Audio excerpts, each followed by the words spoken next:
right? Oh, is it Nancy? Oh, fine, fine, fine. Okay, okay. But Yes, ma'am. Yes, ma'am. Yes, ma'am. Good evening, all.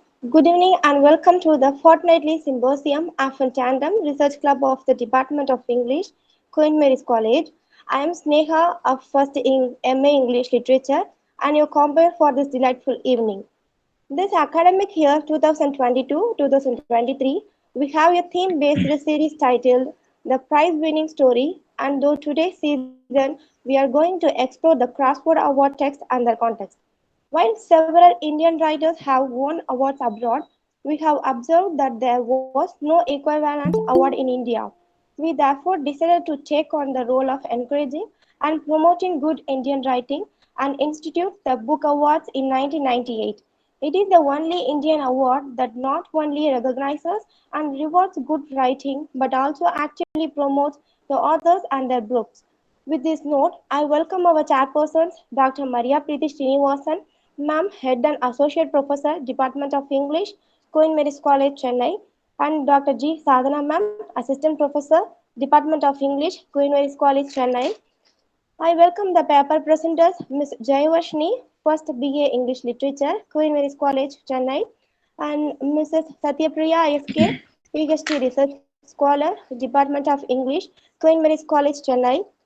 I extend my warm welcome to the faculty members, research scholars, and PG students who are present at this forum. We are greatly pleased to have it amidst. Now I request to take over the proceedings. Good evening, everyone. I'm Jayavarshini. hi, Yes, ma'am. Good evening. good evening. Sneha, can we begin? Can I start? Yes, ma'am. Yes, ma'am. Fine, good. Yes. So, good evening, everyone. Welcome to the symposium this evening. I would like to thank our head of the department, Dr. Maria Preethi Srinivasan, for giving me this opportunity to take part in this program as a chairperson. And I would also like to thank my colleagues who have always stood by me in all my endeavors. With this note, I would like to go into the topic. Yeah. So today, the topic of this symposium is the prize winning story, Crossword Award, Origin, Evolution, and award winning novels or award winning works. So, we have taken up two works for discussion today or for presentation today. One is The Sea of Poppy by Amitav Ghosh and Karukku by Bama, translation by Lakshmi Armstrong. Uh, Here we would have a small introduction and then uh, we can allow the presenters to present the papers. So I'll just talk about the first novel. Sorry, it's not a novel, an autobiography of Bama. The title is Karukku.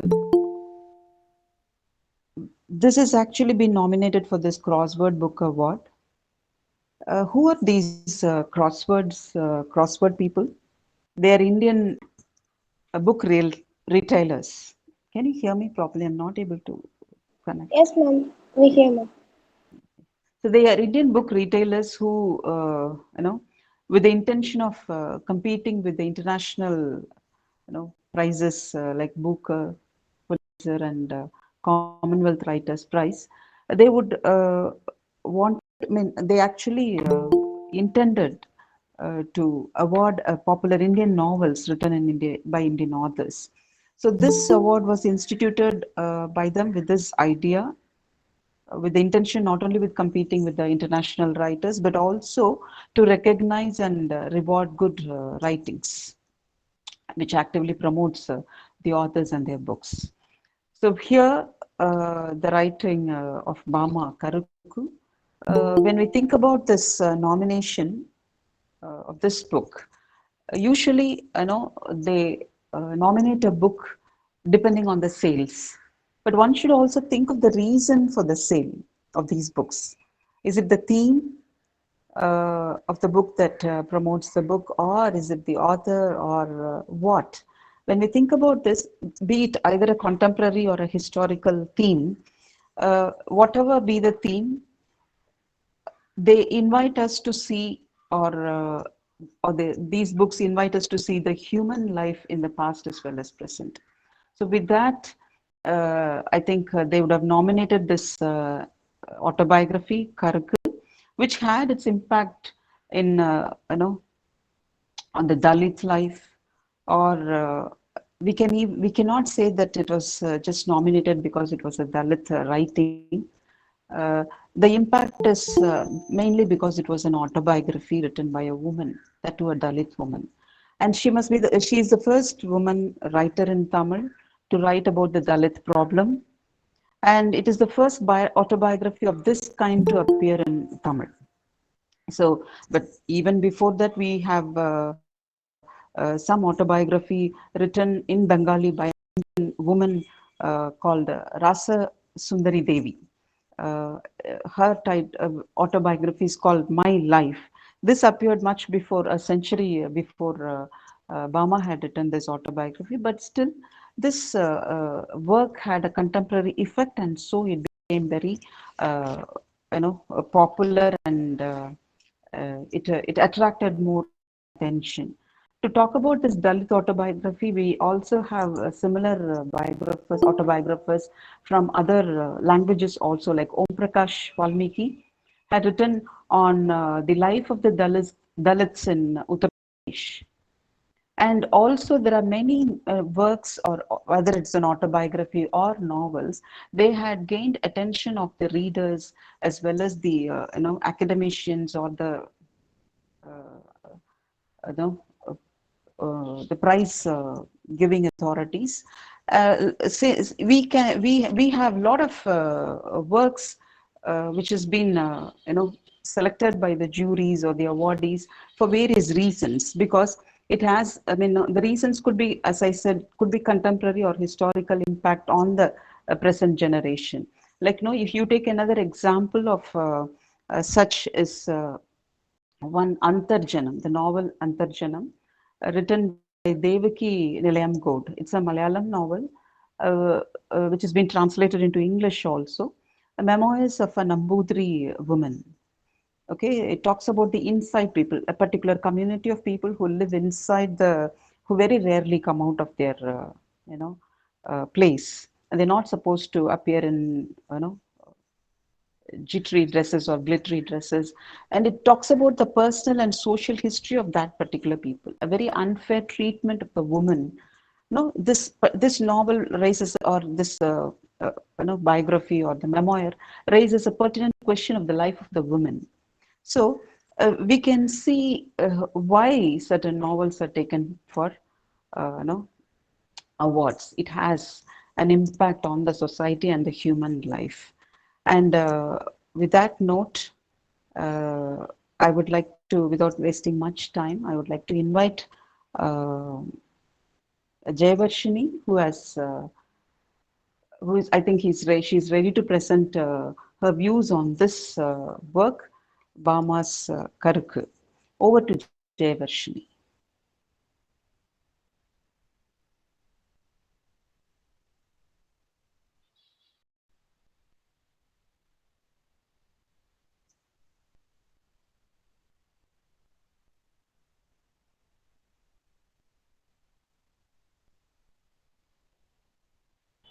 Good evening, everyone. Can you see my screen, ma'am? No, I couldn't. Can I'm others see actually her screen? presenting.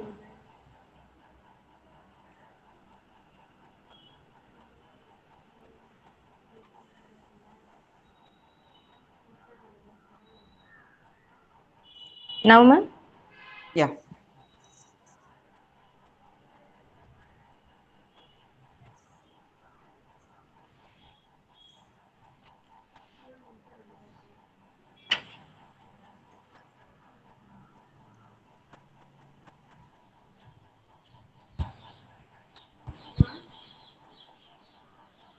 Good evening, everyone. I'm Jayavarshini from Queen Mary's College. And the paper I'm going to present today is Origin and Evolution of the Crossword Award and the heart-rending impact of a poignant tale, Karukku by Bama.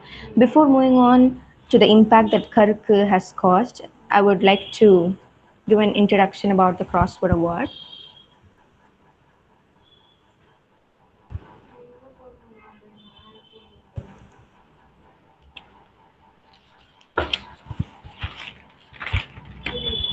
Crossword Book Award is an Indian book award hosted by the Crossword, an Indian book retailer, along with their sponsors. The Crossword Book Award is established in 1998, with the aim of creating a prize equivalent to the famous Western literary accolades like such as the Booker Prize, Pulitzer Prize, and so on. And the award actually included a monetary price, which is a prize amount, and uh, the winning books were promoted by Crossword. It was initially the Crossword Award was initially devised as a single award for a work of fiction written in English by an Indian citizen, and in 2000 it was expanded to include a prize for a work of fiction written in any Indian language and has been translated into English. In 2004, there was a hiatus from 2001 to 2003, and after that, after an interval of 3 years, in 2004, the bookseller teamed with Hutchison SR Limited, an Indian telecommunication company, after which the honor was introduced as Hutch Crossword Book Award.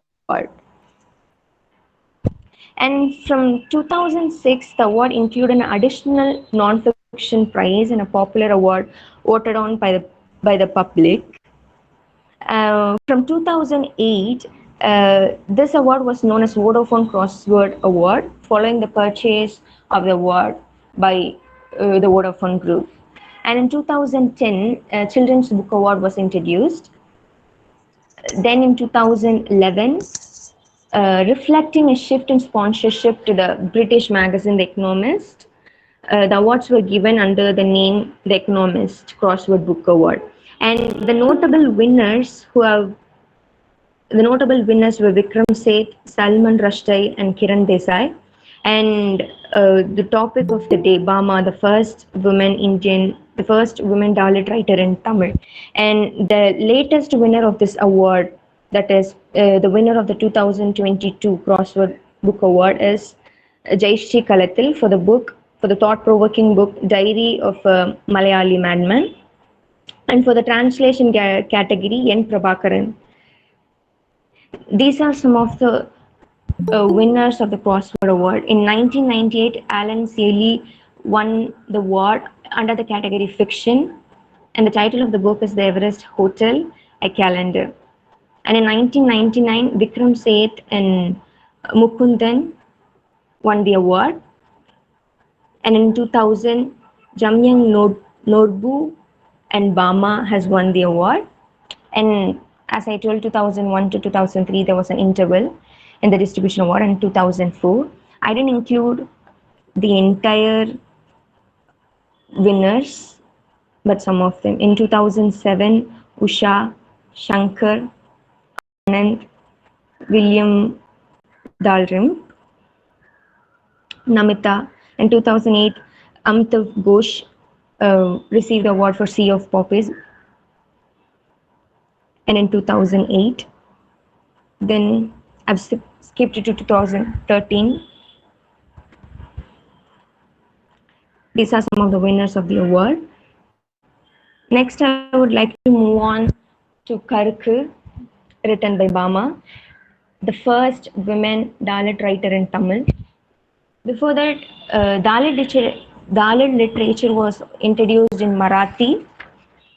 The name Dalit comes from the origin Marathi word Dala, which means of the soil or the earth, or that which is rooted in the soil. And we, in simple words, call call Dalits as oppressed or downtrodden people. And for the author introduction, Bama is the most acclaimed Dalit women writer. She is a former nun who spent 7 years of her life in a convent where she provided her service as a Catholic church in the Catholic Church. And in this book, she has shared the traumatic experiences in in in living inside the convent and after leaving the convent. A self narration that focuses on caste, not only in the Christian community but also in the seminary. This book was translated by Lakshmi Holmstrom, for which she has received award in 2001. Bama Bama was born in Pudupatti, and she has completed her primary education in Pudupatti itself and moved on to Thoothukudi for her college studies. And she received a teacher training in Madurai and worked as a teacher for 10 years. And she spent 7 years of her life in a nunnery. Uh, in renunciation, and in 1992 she left the nunnery and wrote the book Karukku, for which she received the Crossword Award in 2000. And in Bama's word, Karukku is a book that was written by a wounded self, has not been dissolved in the stream of time. On the contrary, it has been a means of relieving the pain others who were wounded. She sees this book and has written this book in a way that it helps others like her. And the word Karukku means palmero leaves which has saw-like edges on both the sides, which would pierce your skin and you could bleed. And Bama seems to name this book as Karukku because she sees her life. She sees that she led her life. I'm sorry. She says that she had experienced so many things and has wounded, and the experiences has wounded her. Similarly, when she used to play with Karukku, the Karukku plant has also wounded her. And in the preface, she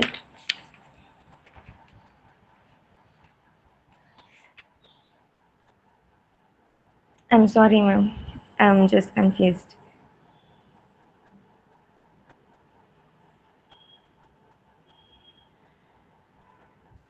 Karukku talks about caste discrimination, untouchability, poverty, and destitution. And when denoting or mentioning about the existence of other Dalit hearts like hers, Bama tells, they who have are now themselves the double-edged Karukku challenging the oppressors. And throughout the novel, Bama spreads the idea of Karukku along with her life experiences. She used to play with Karukku, and she says she was hurt by the plant Karukku. And she also denotes that she led her life and had experienced things that had wounded her just how Karukku did. And the book was written in a very raw sense, which could really affect you in a way. And throughout, the book has 9 chapters, and every chapter describes her life, the life moments in the society she used to live in a very descriptive manner. In the first chapter, she describes and she tells us about the mountain's name and how each and every mountain is named after a caste or the caste community which lived around the mountain. She used to write about her life experiences and how she, since she was a child, experienced untouchability and caste discrimination. Once when she was returning from school to home, she was studying third standard. She saw an elder of her community really bowing and being so humble, talking to a person belonging to a higher class who was sitting in a stone. And this elder goes there with a bag that is covered in oil. He barely touches the handle, and which Bama which Bama saw, which Bama found funny. The bag contained vada, and the person belonging to the higher class, without touching the elder who brought that, took the vada and ate. All this scenario happened in front of Bama, and she thought that it was funny. And only when she returned to home and discussed about all this incident with his brother, he told the truth that we, the Dalits, are being treated by the upper caste people like this. It is not, it is a funny scenario. And even when she used to travel in the bus, a woman from higher class sit besides to her, and she openly asked Bama that which caste do you belong to, and when she did tell her the truth, she would insist Bama to rise up. But Bama eventually rejects her opinion of.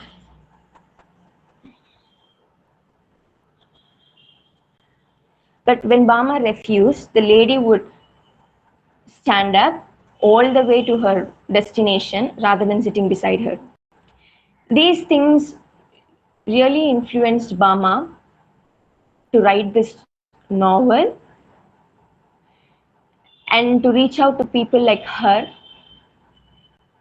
and encourage them to bring the courage and stand up for them and for people like them.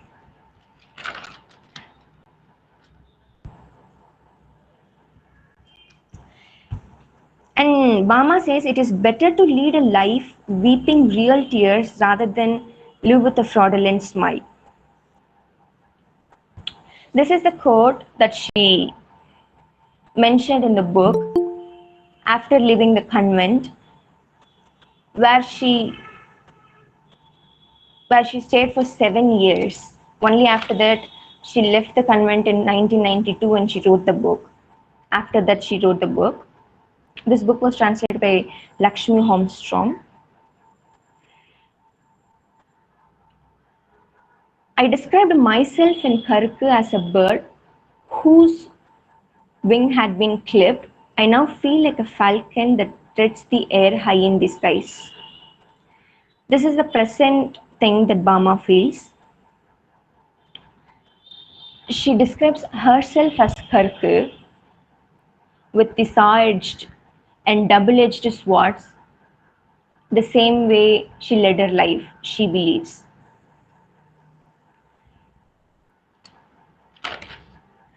And this book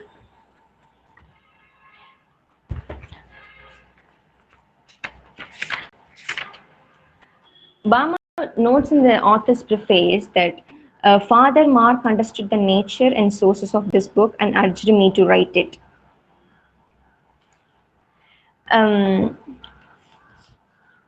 Father Mark is a very close person to Bama, and Bama, after coming out of the convent in 1992 when she returned to Madurai. As soon as she returned to Madurai, she met Father Mark, and she described her experiences and the disappointing events with the convent and the caste discrimination that she had experienced to Father Mark Stephen. And in an interview, Mr. Mark Stephen says um, he asked Bama to write about the experiences she had endured and the embarrassment she had endured. When he asked her to write, she said no. She got a shock after knowing that Father Mark actually wanted her experiences to be published in a book. And then in an interview, Father Mark said, then I asked her to write about Dalit women whom she encountered in the village, ordinary women who are not educated, how they go to the field, how they are in oppressive situation. What is the thing that makes them live and struggle against the caste structure, their life in the family, their male-dominated society. She was very interested and wrote the second book, Sangari. And Sangari is a book followed after Karukku. And this information I've gathered from a research paper by one of us here. The name of the paper is A Dalit and a First Nations Canadian Speak of the Women in Their Bones, which was written by our one and only Maria Preethi Srinivasan ma'am. And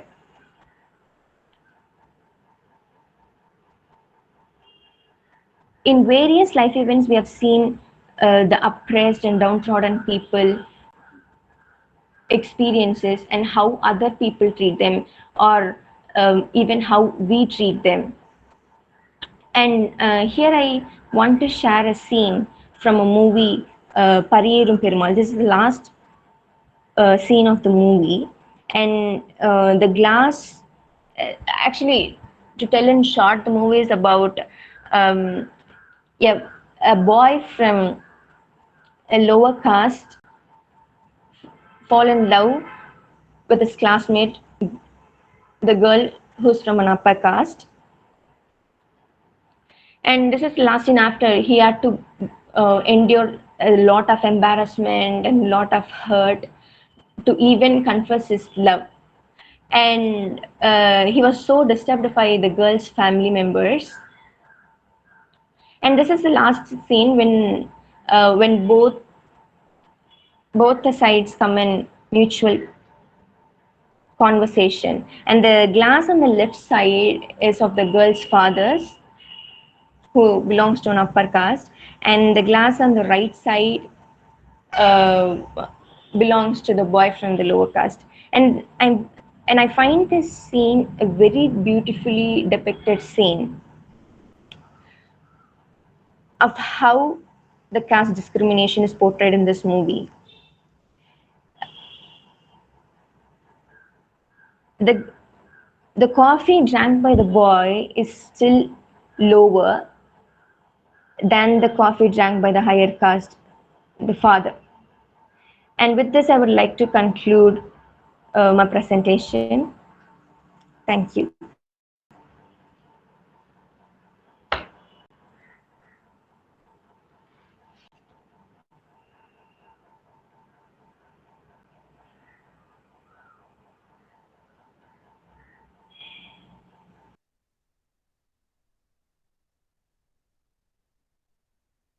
Jency? Sorry, Nancy. Nancy?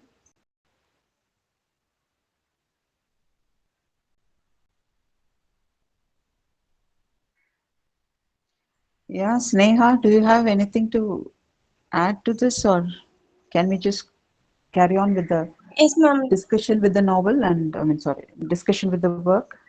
Yes, ma'am. Carry on, ma'am. Okay. Ma'am is yet to join, or should we wait for Yeah, her? I'm here. I'm here. Okay, hi very ma'am. much here. Um, Okay. Satya Priya, would you, what's the time? Only a few, 5 minutes if anyone wants questions.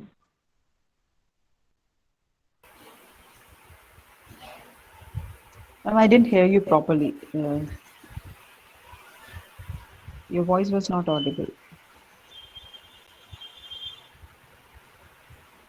Oh, I'm not audible? Ah, yes, ma'am. Now I can hear you. Okay. Speaker for today is Satya Priya, my research scholar, and she's presenting on The Sea of Poppies, which is one of the three novels in the Ibis trilogy. The Ibis, can you hear me? Yeah.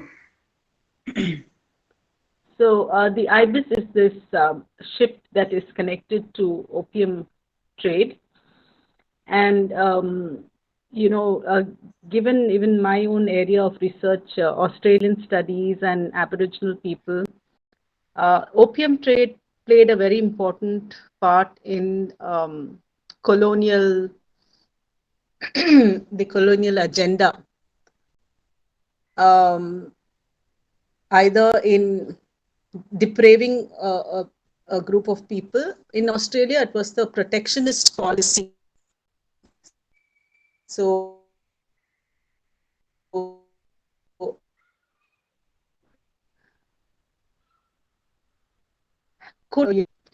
they lost their freedom to move around. The nomadic tribes move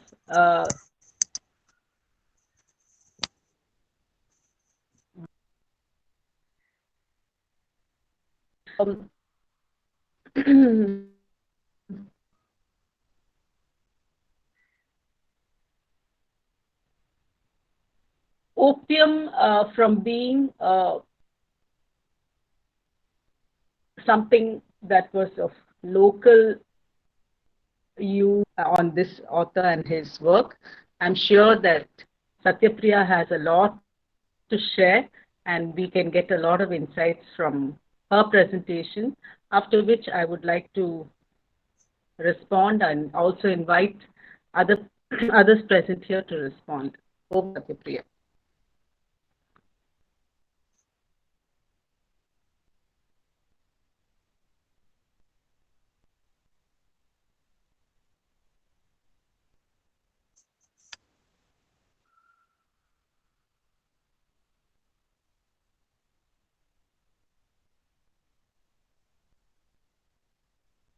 Nancy, is Satyapriya here?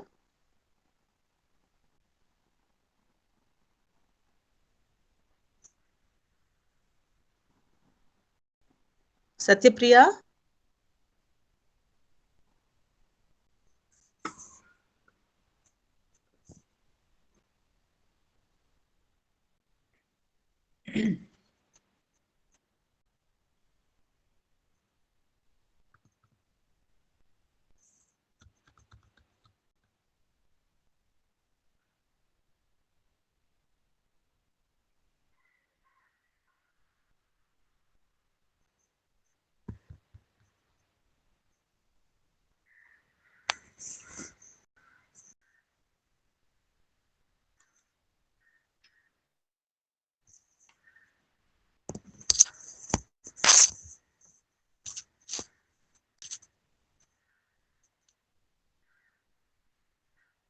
Then we can have the discussion on on Karukku.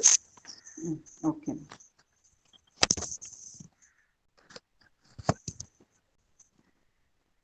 Okay. Actually, she ended with you know, a photo of coffee tumblers on a table, and she said the coffee was lesser than the other one. It's more than that. Uh, it's Yeah. it's not just that alone.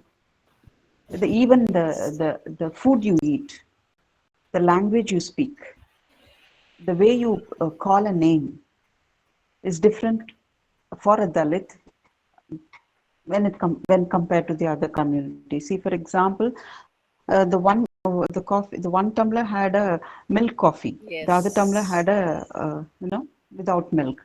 That shows the difference. That what type of food they eat. I mean, how they are recognized, how they are identified. See, even no, if you, I mean, the names sometimes no, when you use the word Jyoti or some other names like no, when you use Joti or Thi, it means a Dalit name. If you use Jyothi, it means a Brahminical name. Okay, that's how Brahmins use. So it's in the name, it's in the food, it's everywhere. So even I remember somebody discussing the type, the how we eat the food. See, if you kind of, see an agricultural family making dosa, and you see a Dalit family making dosa, and you see a family living, a Brahmin family or another upper caste family living in an urban life making a dosa. They all seem to be different because a person who goes for work every day and when she or he comes back, he won't have time to, spend more time on cooking. So the vegetables they cut will be bigger enough, not very tinily cut, not very finely chopped, or the dosas they make will not be very fine and crispy with oils. It will be thicker enough to fill your stomach with one or two dosas. So it's in the language, it's in the food you eat, it's in the names you call. Like we she lives in a place where the street names are called by the community names, Chettiar Teru, Naikar Teru, Nadar Teru, and these people, Dalit people, they live somewhere closer towards the graveyard in this autobiography. So you can the people in this portrayed in this work are are people who ask others, place where they stay, just to know about their community, or they come to know about the community by asking where they stay. For example, if they ask me where do you stay, and if I live in Kilateru or Melateru, they come to know about my community. If I say I live near Chettiar Teru, they will be very particular. They corner you down to know your community, so that they will decide whether they can further continue, sociability with you or not, kind of. So this book has its own, linguistic and syntactic and rhetorical peculiarities, I would say, which she has very well brought in here.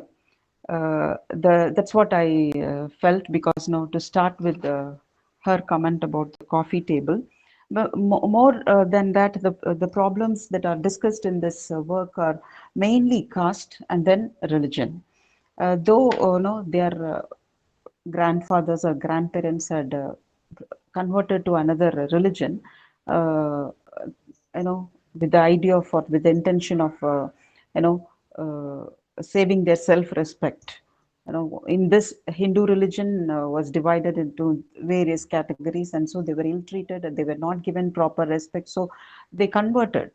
So with that idea, the Bama's forefathers had converted, but still, this religion into which they have come to now, we are following now, the Christianity, is no different from the other religion, Hindu religion, because they are not, it's not the European religion for them. It's just a Christianity in India.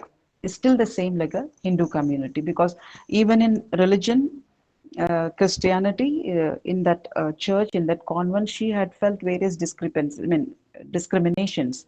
Like, the nuns of the one particular community are given menial work. I'm just reminded of another work called Aman, the autobiography of a nun by Sister Jesme. She has written this autobiography. It's purely from the convent. It talks about the corruption in the convent. It talks about the financial corruption and how they get money for giving college seats. They talk about the sexual relationship between nuns and priests, between nuns, and all the more it also talks about caste discrimination in the community. One particular Malayali community, which are poorer and less educated, those sisters are given menial work, whereas there is a gap between the comforts and the facilities enjoyed by the priest and the nuns also. So there is various discrimination which she has described in her autobiography. uh, I could relate that to her work here. It's not only in the convent she feels. I mean, no, this uh, the work is not linear. It moves to and fro. No, she talks about her school, and then she talks about her college life, and in between she talks about her convent life also. So here, she talks about her school, how she's treated in the school, the teachers they treat her in school. She's blamed for theft, and they tell her that no, you belong to this community, you're from Cheri, so naturally it could be expected from you. So another example, like where they are asked to get up and they read out the names for scholarship, SC scholarship. It is not that uh, the idea that the government is helping the uh, SCs with the scholarship, that is not being commented here. It is just the other thing. No, why can't they do it in another way? They make She feels very humiliated by the way they call out these girls for getting the scholarship. So that's very very a minute depiction of her mind in the work. So the caste, the religion, how the community treated them, the upper community, upper caste Hindus, the wells, the community wells, they are not supposed to draw water from the wells. And how when they work in the fields, even the master's eldest smallest son will call the eldest person from her family by the name, whereas she has to call the master's you know son, small son, by calling him Aya or something like that. So these things are depicted in a very, very angry tone, kind of she has poured it out. How they have been treated as bonded laborers, how their profession cannot change, even the generations change. And she talks about her living place, and how the money matters a lot, how education matters a lot for them, and all the things she discusses, her college life, and how the convent also treats them. They're not given, it's not the equal, it's not equal. She feels finally that neither this religion nor that religion treats them you know equal, or the religion is still the religion. And so because it is a autobiography, it's this usually personal stories, especially the autobiographies, are known for their realism. And no, this particular this particular work has also brought in by, produced by a Dalit consciousness. And no, her rebellion against the suppression of her people, and even it is present even now. That's what she feels. And uh, the economic discrimination, and how they are asked to do the menial works, but they are not allowed to cook in their houses. They have a different way to get into their compounds, and uh, all these things are depicted in a very, very beautiful way. And the recognition of my the recognition for the language of my people is the biggest award I can win, she has said. When she received an award, she said this: the recognition for the language of my people is the biggest award I can win. So it's she has depicted it's a depiction of a collective trauma, a trauma of her community. So when she talks about the language, sometimes no, we always use no in our day-to-day life that no, she does not understand my language, by which we mean it's not just the sentence or the meaning that she does not understand. We refuse to see the other side of the life. That's what she feels. No, now there is a recognition for her, portrayal or depiction of their life to the whole community. So that's what has been deeply discussed in this work. And when you talk about the communities, the same idea has been portrayed in different novels and in different works. Like even if you talk about a Kutra Parambarai written by Vela Ramamurthy, it has also been mentioned there that the Dalits are not allowed to use the same well which is used by the the other community people who live there dominantly. But it has been just described as a story. That's all. and maybe an extra sympathy has been poured in, that's all, nothing more than that. Maybe that's the reason why the Dalit writers, they don't accept the writings of the other writers which depicts the life of the Dalit as Dalit writing, because they feel that that cannot be given by any other writers except for the Dalit writers. Only Dalits can feel that. Only the oppressed can feel that, and that's how it can be considered as a Dalit writing. That's what they always say. Even if you talk about the novels like Korkai, they talk about on the facade. It talks about the. I mean, it Jody Cruz has brought in beautifully. He has talked from the historical point of view, like how Korkai was once an important trade center of Pandya kingdoms, and Parada was a seafaring community where they were very ancient communities of mariners. They build ships, they man them, and they navigate, and they help the kings with the, and more exploration of East Asia. But with the decline of the Tamil kingdom, they also declined. And after, no, soon after that, the threat that came from the, Muslim community made them to join hands with Portuguese people, and they took the support of the Portuguese people, where they were forced to convert to Roman Catholicism. And they thought initially, no, this is also one among another gods they are going to, worship. Jesus Christ or Mary is one among the other gods they're going to worship. But later they realized that Muruga is no more their Machan, because they had given their sister, Devayani, uh, to Muruga's wife, and so they always treat Muruga as their Machan. But now Muruga is no more the Machan for them, and Mary and Jesus are the only gods that they were forced to, worship. And the life in the modern century is, it's been presented. Finally, it ends, the novel, I mean, ends with the, telling that the loyalty of the caste superseded the loyalty for the religion. So when you talk about these communities, it was still there. The dominant ideology of the, the communal system was well prevailed, and how it affected uh, the the minds and the ego of the community is very beautifully brought out in this novel. I'm leaving the rest of the discussion to the audience.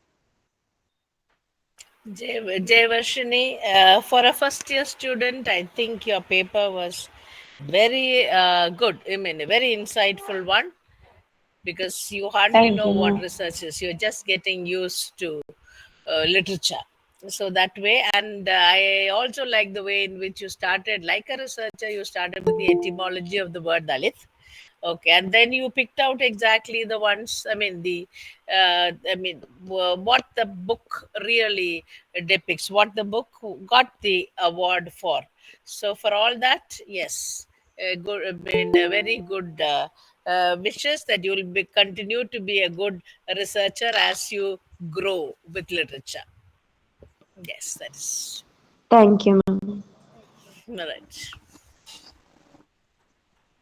Can we invite Satyapriya? Yes. Sadhana?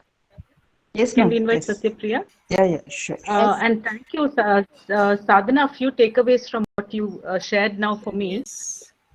Last time we were doing the Sahitya Academy Award, and you mentioned Joe De Cruz, the Yeah, work Korkai, and he has got the Sahitya Academy Award for that. for that. Also, So I yes. posted it on our in tandem group. So the work Amen, that book, no? Yeah, So scholars, you can do a comparative study of Karukku and Amen. And also, you said that Bama says the award is for the language of my people. Karukku, since this is Yes. part of my PhD research, and I have interviewed Father Mark and embellished what I'm sharing. See, what happened? I mean, from my interviews with Minnie, Krishnan, Lakshmi Armstrong,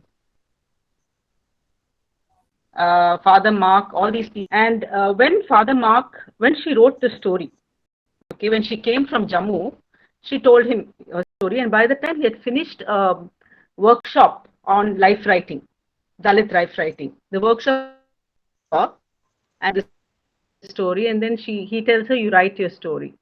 So if you look at the structure of Karukku, it is one is about her faith, one is about, so each thing. So he told that story about something. Being a graduate, she wrote it in literary Tamil,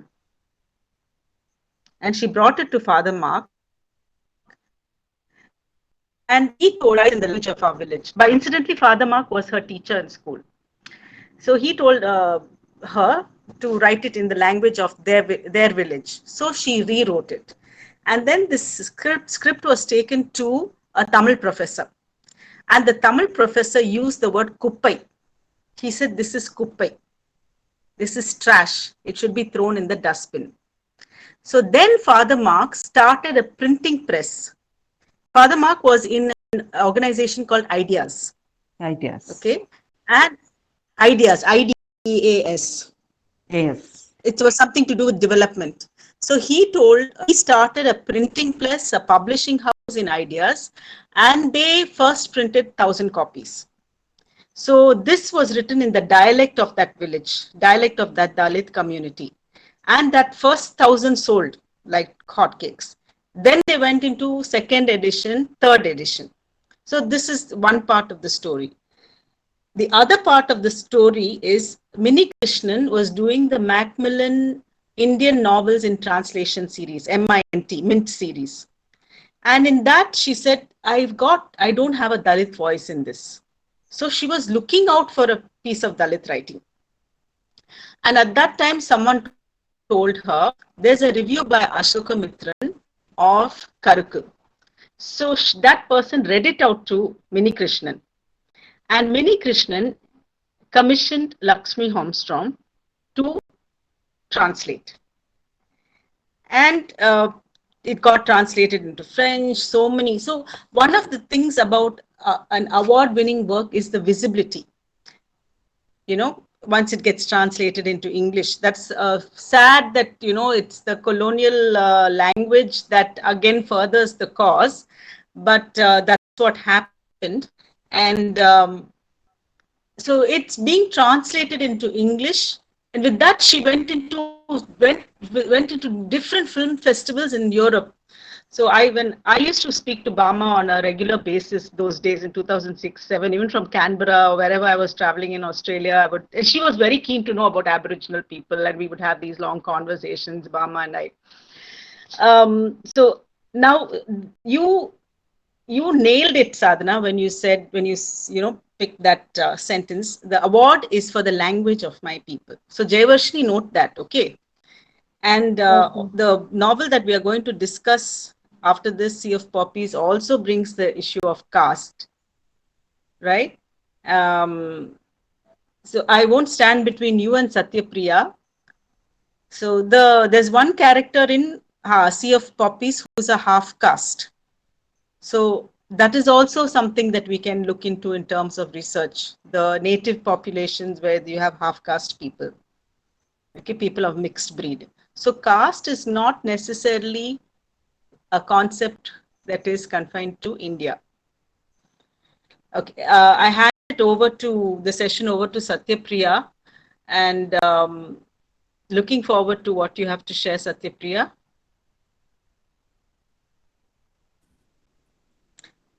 With Rufus sir, such a scholar over here, I wish, as Rufus sir, Aparna, I think they would have a lot to say. Srilata is, of course, always there.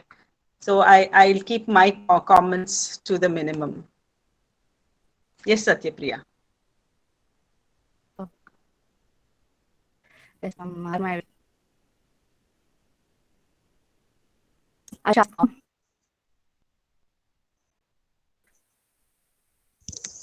Start.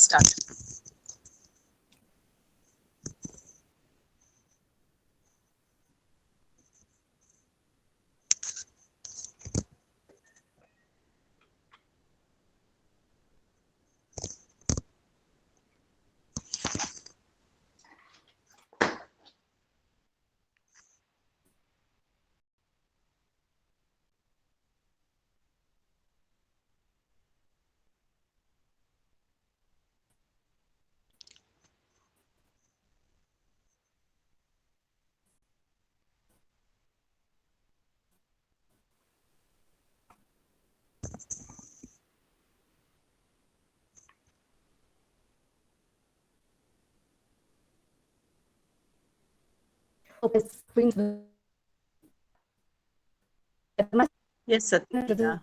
Yes, we can hear you, Ma.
Rufus sir, is it in the interest of all those who are,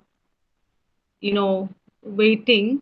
So, Srilata ma'am, Rufus sir, can we just have a discussion and close because looks like this uh, internet connectivity for Satyapriya is going to be problematic. Sure, ma'am. That would be great, yes.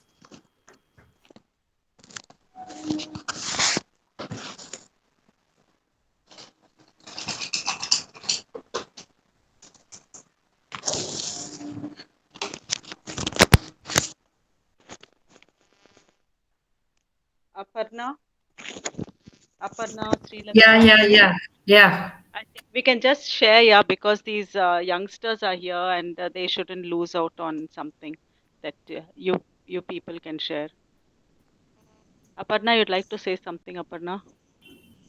Um, yeah, this is really not my sort of area and not my thing. But anyway, I'll just add on to what you said. Um, I had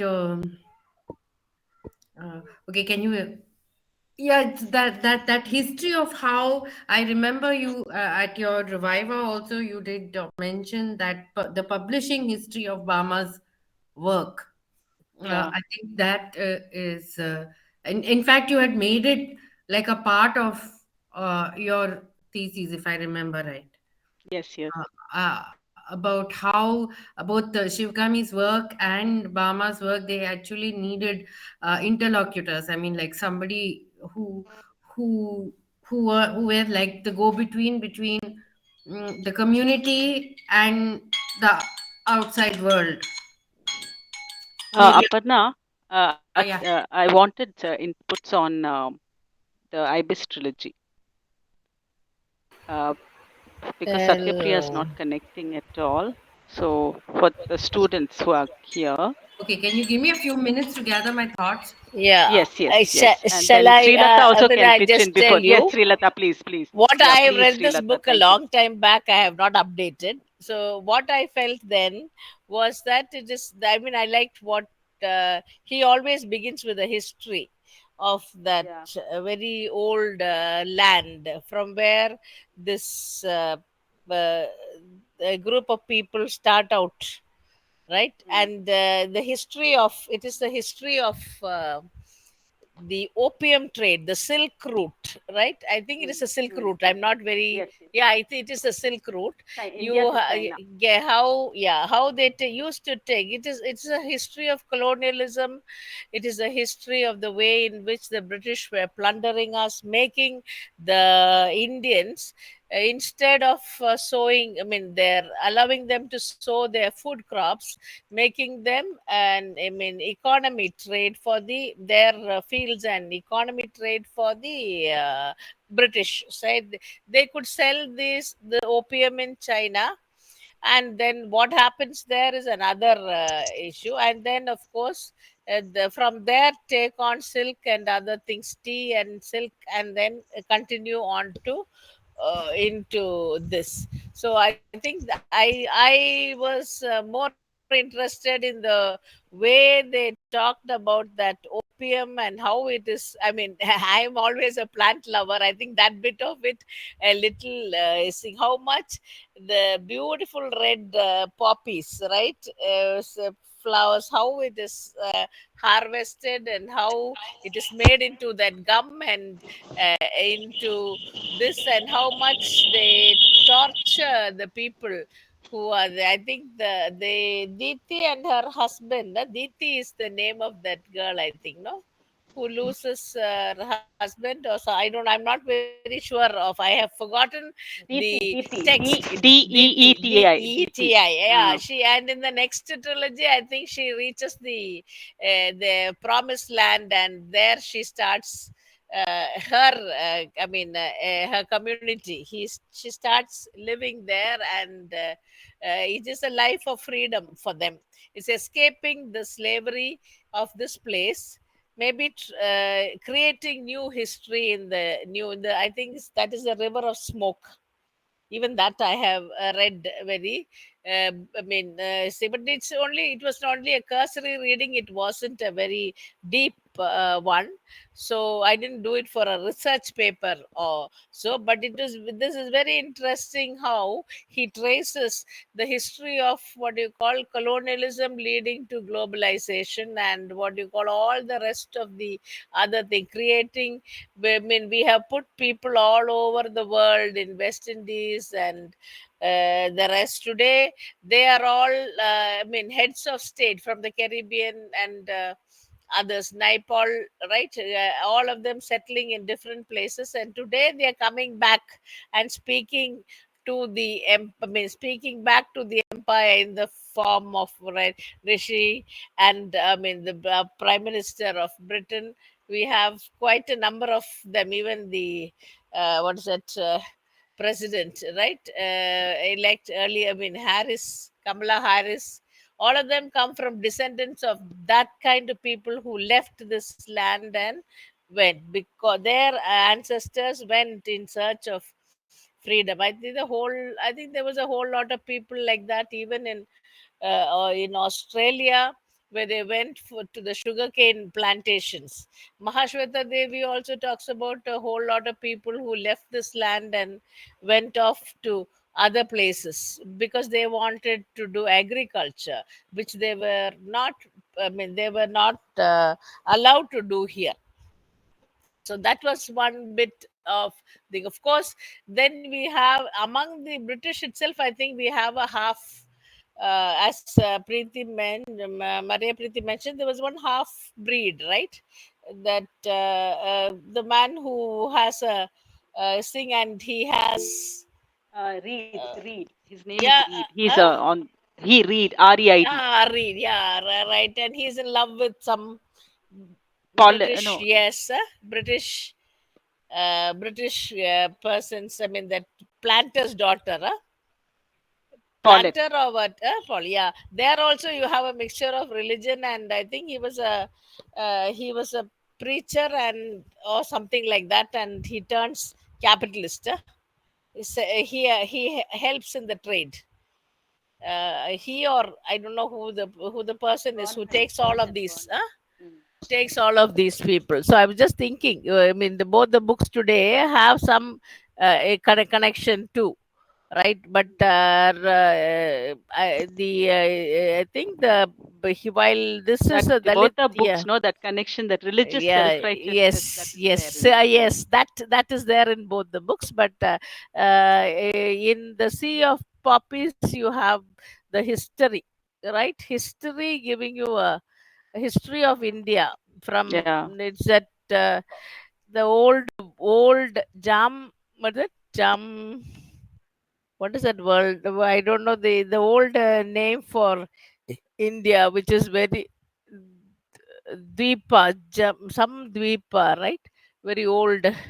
Jambu Deepa. Jambu, yes, Jambu Jambu Deepa, Deepa. from Jambu Deepa, right? Or from that history and connecting with the British history and the Silk Route. So I was interested in two aspects of this and how. So that is why I was interested in reading the next book also, to find out how they settle down, and there they become, and in a new place they do get a little bit of space, and they are able to live a little with a little more so I think they really do become moneyed people, right, in the next place they go. So the flora, the fauna, that is one thing you find in all his books. A beautiful illustration of I mean, the flora and the fauna of whichever place he is describing. These are all the things I found interesting in, other than all these, I mean, caste differences I mean, Indian and the class differences among I mean, the British are the half breed. I think he. I don't know whether he's. I think he is Caribbean or something. No, he's Caribbean or American White, half. white, Yes, and yeah, mother white. is Caribbean. Yes, yes, that Mother bit. was. So there also how they are looked down on by all that by the But he British. passes for a white man. He Yeah, passed. yeah. For the Indians, he passes for a white Yeah, man. yeah.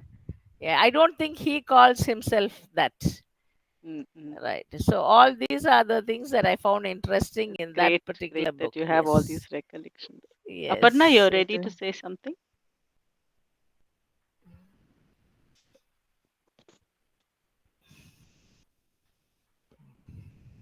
Okay. Yeah, this Srilata gave us like a summary of this. I've also not very don't remember the details of the story, the characters, and all. Though Srilata did give us a good recap of it, but one of the things that Ghosh did do through the trilogy was to uh, uh, give us like a bird's eye view of how colonialism worked. Okay, I'm not looking at this half caste and caste aspect of it, because I really I don't know that role in the book. Like, I don't remember it, but I can talk a little bit about the colonial aspect of it, and he really gives us a picture of India with so many kind of connections. Sometimes we don't realize the place of India in the world, and the relationship of India with China, for instance. Like today, the relationship of India with China is very, very different. But we used to have a different cultural relationship earlier to the time when Amitabh Ghosh's book was written. And in Ghosh's trilogy, we get an idea of the relationship between the populations of India and China through, of course, the trade and the opium wars, and the Parsi community, and what their role in that whole process. And the island that Ditti's family actually go and settle down are, I think, It's Mauritius, I think. Mauritius. Mauritius. Yeah, yeah. There's a lot about bougain villas there and all that. All those I remember. Yeah, Yeah, yeah. Mauritius, and she has a large family. She's a matriarch of the family, and she's looked Yes, up to as a person with a lot yes. of wisdom and who can hold the family together. So, we just given a brief glimpse of that. I don't think there's much uh, development of that part of Diti's character. We only get to know her backstory, like what she Hmm. did in India, how she came to the port, and how they were um, uh, they were No, there is also making of history there. But now she takes her people to that cave or where cove where and they they landed, and record she their tells, "Yeah, stories. this is Yes, where we came from," and all that. So they make known their history to their progeny, yeah, right? to the youngsters. Yes, Yeah. yes. And there's also, I think, the word girmitia.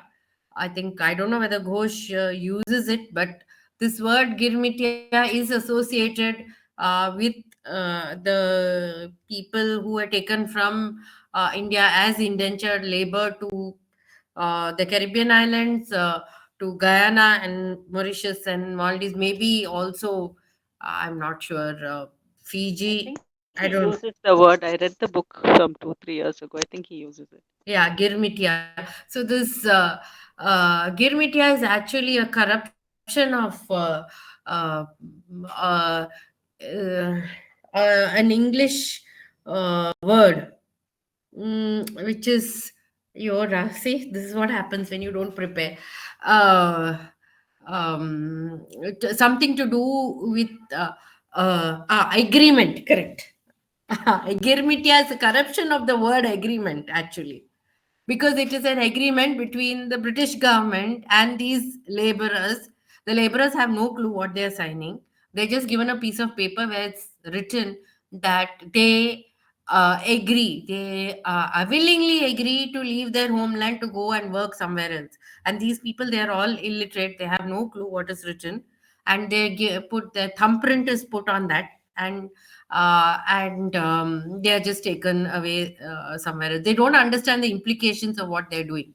They're just told to do it. They do it, and they call themselves girmitias because of that agreement uh, that has been supposedly signed between the British government and these individuals. And what was to me very interesting was that these most of the people in the historically also, and also in the trilogy, they are from the heartland of India. They're like from the Bihar and UP. So these people have never seen the sea ever, and suddenly they are put on ships, and they are sailing to the other side of the world, literally. Of course, in the trilogy there are the mishaps, and they end up elsewhere.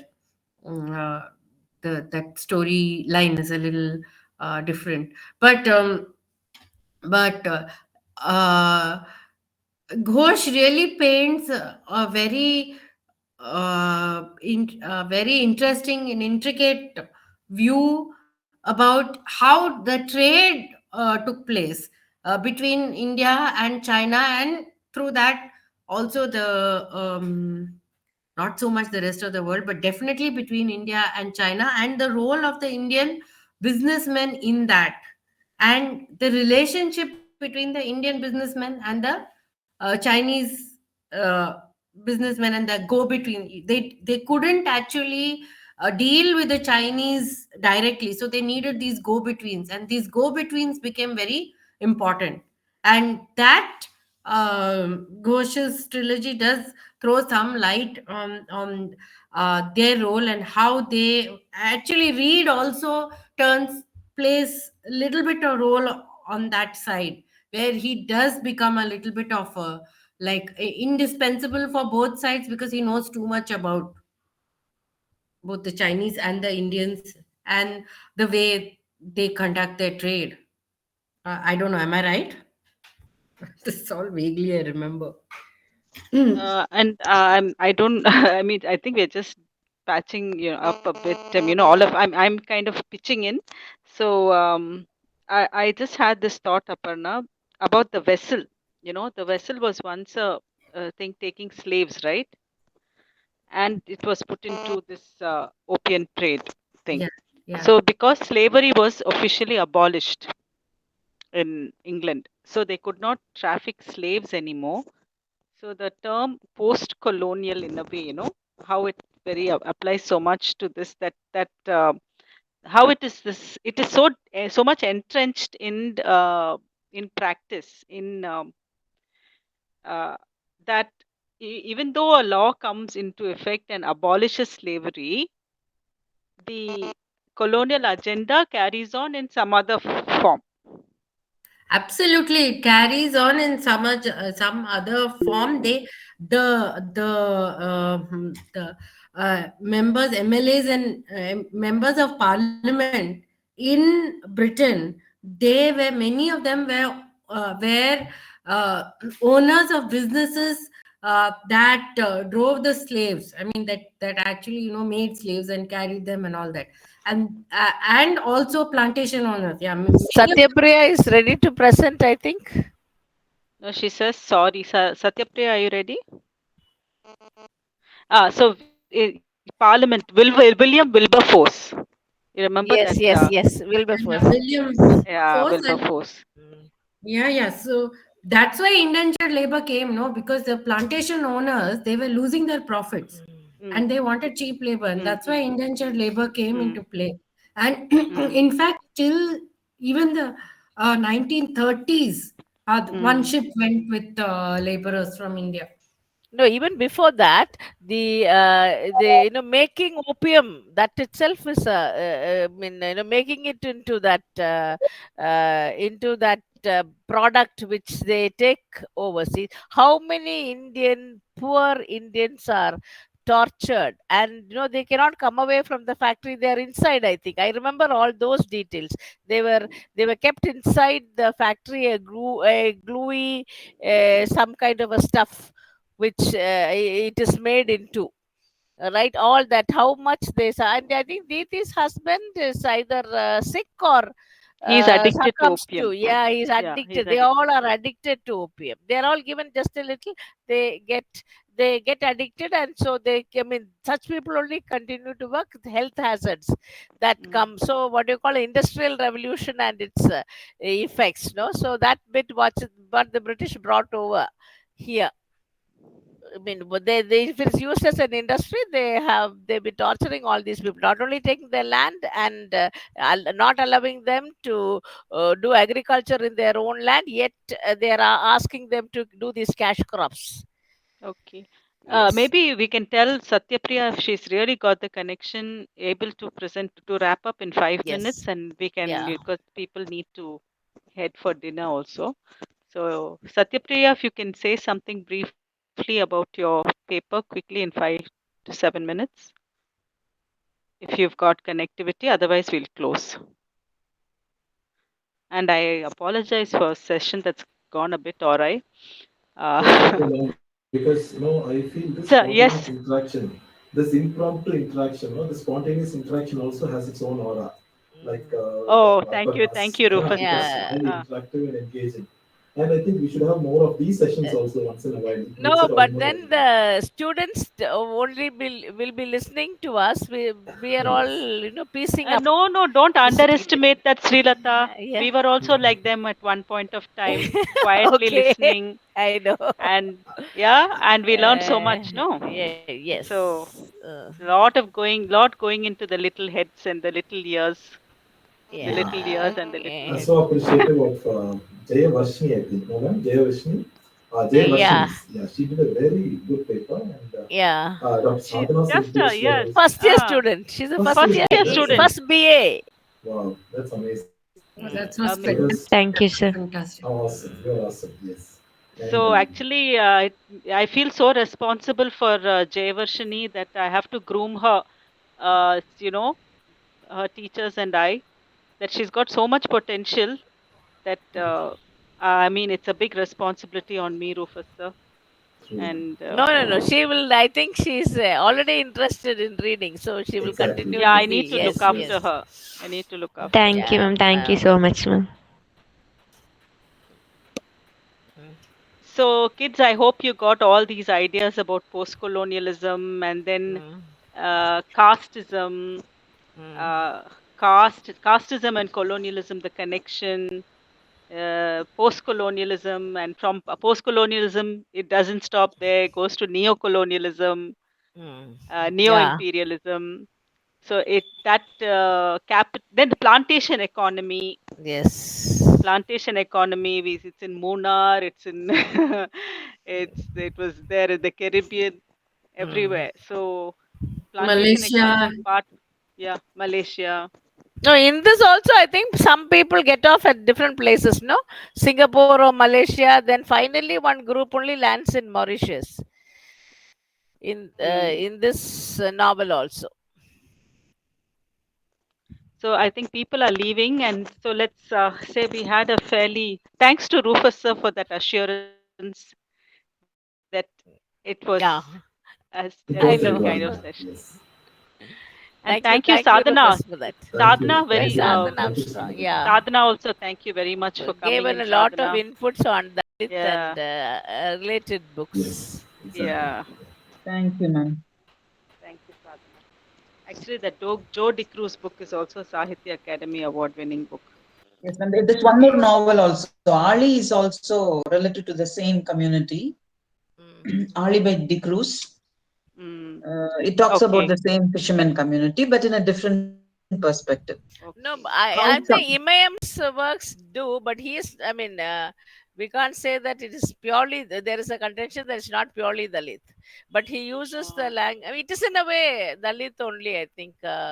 He doesn't come from, no, he's a teacher by himself and also the community is not what you call, they're not, it's not autobiography. He writes stories on such people only, mm. oppressed. okay. So thank you all for coming. Okay. Yes, And ma'am. Rufus, the next thing is on the JCP prize. Yeah, JCP. So we'll talk about arranging speakers for that. Okay, Srilata. Actually, Ah, tell me. Meeran, no, Prabhashri Devan's translation of Meeran stories. Uh, Ah, I mean, I'm not, I don't know whether, it's an award winning thing or not, but in the, on the subject of Dalit, I'm not okay. sure, but it's a marginalized Muslim community, and so the Yeah, voice of Muslim Meeran Mirror. stories are very different because Yeah. it Mm, comes from a fishing Yeah, Muslim. right. This girl, what's Uh, Saranya, J. Saranya. I mean, in Vidyarthi, she's in Etraj. She has worked on Miran. Muhammad Miran or something, his name is, no? Yeah, mm. Mohammed Yeah, Miran. yeah, Mohammed yeah. Miran talks about Marakaya's Yeah. fisherman She's community. worked Yeah, on him also. yeah. She's that's worked what on three, and one of them was Miran.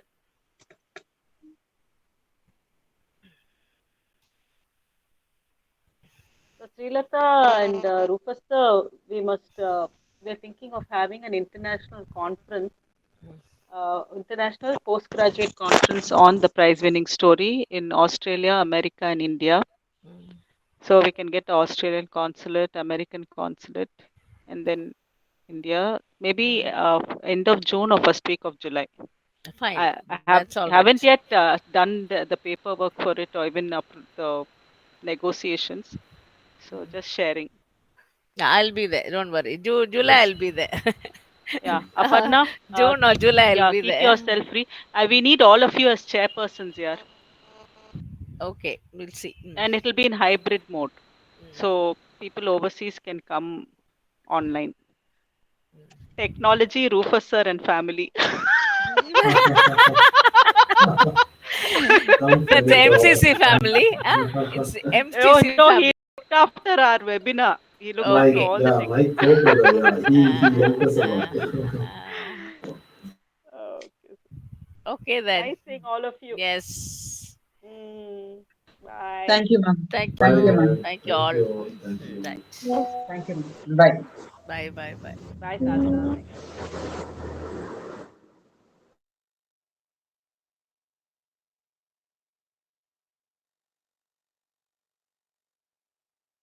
Okay, ma'am. Okay, ma'am. Yes, ma'am. Thank you, ma'am.